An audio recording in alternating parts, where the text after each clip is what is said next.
இன்றே டவுன்லோட் செய்து உங்கள் ஃபேவரட் ஷோக்களை என்ஜாய் பண்ணுங்க. இங்க பாருங்க பாக்யலட்சுமி. அம்மா பாக்யலட்சுமி, உங்களைத்தான் பாக்யலட்சுமி. சொல்லுங்க மேடம். உங்க கணவர் கிட்ட இருந்து விவாகரத்து வாங்க உங்களுக்கு விருப்பம் தானா?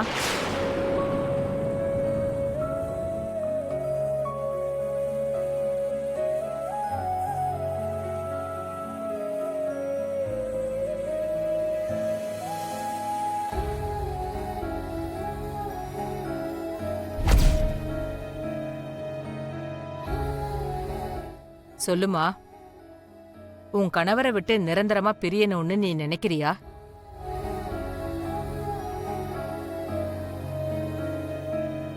லக்ஷ்மி, என்ன யோசிக்கிறீங்க? நீதிபதி கேக்குற கேள்விக்கு ஆமான பதில் சொல்லுங்க. என்ன இவ ஜட்ஜி கேட்ட கேள்விக்கு பதில் சொல்லாம கல்லு மாதிரி நின்னுகிட்டு இருக்காளே. சொல்லுடி, விவாகரத்து வாங்க எனக்கு விருப்பம் இருக்குன்னு சொல்லு. அக்கா மனசுக்கு என்ன தோணுதோ அதை சொல்லுவா சித்தி. என்ன சொல்ல போறாளோ என்னமோ. இந்த விவாகரத்தை நம்பிதான் நான் பல கனவுகளை வச்சிருக்கேன். மித்ரா கிட்ட இருந்து இவ பிரிஞ்சுட்டா அந்த ஜெகதீஷ் தலையில இவளை கட்டி வச்சு மொத்த சொத்தையும் ஆட்டைய போடலான்னு பார்த்தா கடைசியில இந்த லட்சுமி ஏதாவது சொதப்பி வச்சுட போறா. அம்மா பாக்யலட்சுமி, உன்னைத்தான் கேக்குறேன். இதுக்கப்புறம் கணவரோட சேர்ந்து வாழ உனக்கு விருப்பம் இல்லையா? என்ன ஆண்டி இவ கேட்ட உடனே பேப்பர்ஸ்ல கையெழுத்த டக்குன்னு போட்டு கொடுத்துட்டா. இப்ப என்னாச்சு? விவாகரத்து வேணுமான்னு கேட்டா ஏதோ இடி இடிச்ச மாதிரி எதுவும் பேசாம நின்னுகிட்டு இருக்கா.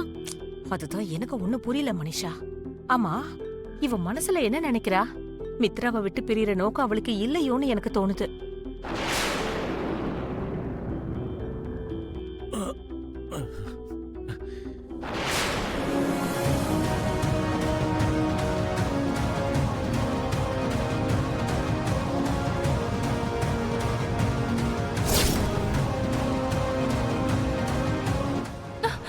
என்னங்க?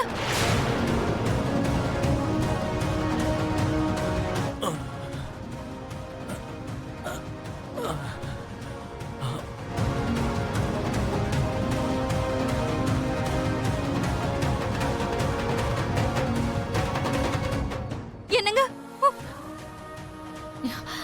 மித்ரா, என்னங்க? மித்ரா, ரத்தம் வருது. மித்ரா, ஐயோ, ரத்தம் வருது. Mitra, first aid box. யாராச்சும் ஃபர்ஸ்ட் எய்ட் பாக்ஸ் இருந்தா எடுத்துட்டு வரீங்களா?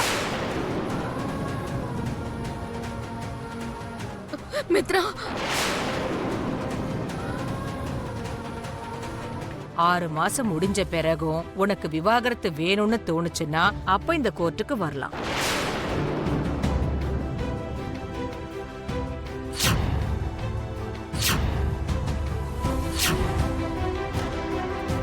அது வரைக்கும் நீ உன் மாமியார் வீட்ல தான் இருக்க வேண்டியிருக்கு.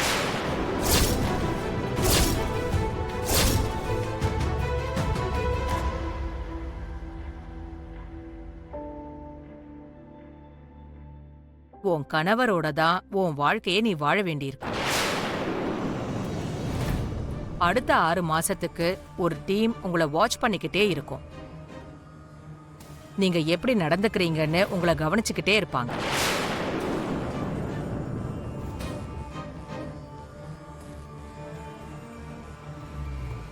Excuse me your honour.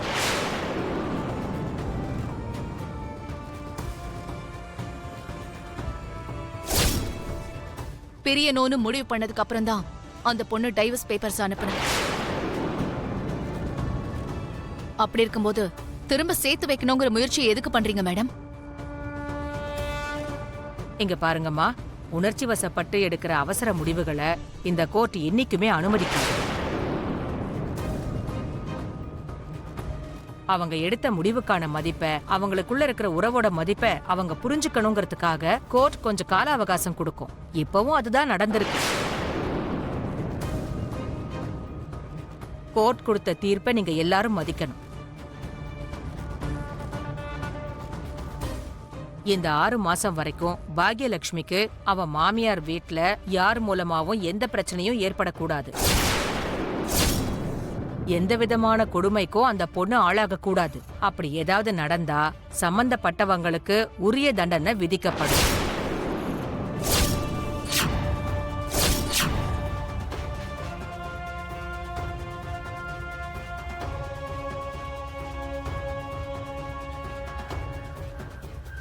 The court is adjourned. ஒரு வழியா என்னோட முயற்சி பலன் கொடுத்துடுச்சு. நான் என்ன நடக்கணும்னு ஆசைப்பட்டனோ அதுதான் நடந்திருக்கு. அவரோட வீட்டுக்குள்ள நான் காலடி எடுத்து வைக்கிறதுக்கு, அவரோட உயிரை காப்பாத்துறதுக்கு எனக்கு ஒரு வழி கிடைச்சிருச்சு. நான் போயிட்டு வரேன் சித்தி. லக்ஷ்மி, நீ என்ன பண்றன்னு எனக்கு ஒண்ணுமே புரியல.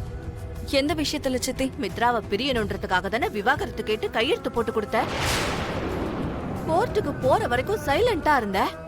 நீ என்னதான் பண்ணலான்னு இருக்க லக்ஷ்மி? நான் பிரியணும்னு கையெழுத்து போட்டது அந்த பேப்பர்ல மட்டும்தான் சித்தி. நான் மனப்பூர்வமா போடல.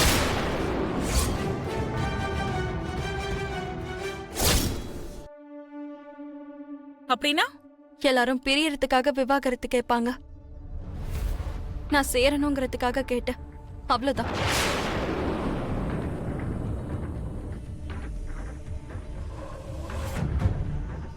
உங்களுக்கு எதுவுமே புரியலல்ல?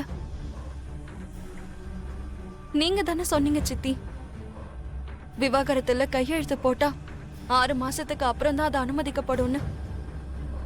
அப்போ அந்த 6 மாசம் புருஷன் பொண்டாட்டி சேர்ந்து இருக்கணும்னு கோர்ட்ல கண்டிஷனும் போடுவாங்க. அந்த 6 மாசத்துக்காக தான் நான் கையெழுத்து போட்டு கொடுத்தேன்.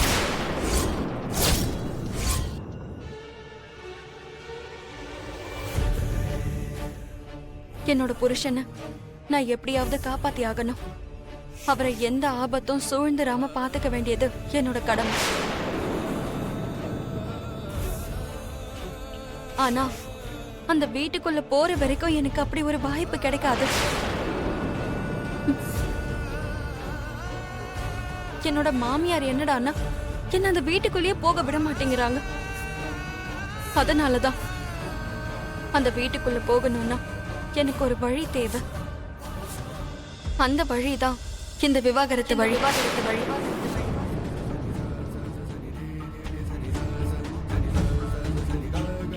என்ன நடந்தாலும் நீ அந்த வீட்டுக்கு போகவே கூடாது. ஆமா, அந்த கண்டம் இருக்கவன் கூட போய் நீ எப்படி நல்லா இருப்ப? மூச்சு எப்ப நிக்கும்னே தெரியாத ஒருத்தன் கூட போய் நீ எப்படி நிம்மதியா இருப்ப லக்ஷ்மி? முக்கியமா உன் மேல அன்பே இல்லாதவன் வீட்டுக்கு நீ போனா உனக்கு கிடைக்க போறது அவமானத்தை தவிர வேற எதுவுமே இல்ல லக்ஷ்மி. தயவு செஞ்சு போகாத லக்ஷ்மி. இந்த விஷயத்துல யார் என்ன சொன்னாலும் என்னோட முடிவு மாறாத சித்தி. அது இல்ல லக்ஷ்மி, நான் சொல்றது கொஞ்சம் கேளு. அனசூயா, நீ பேசாம இரு.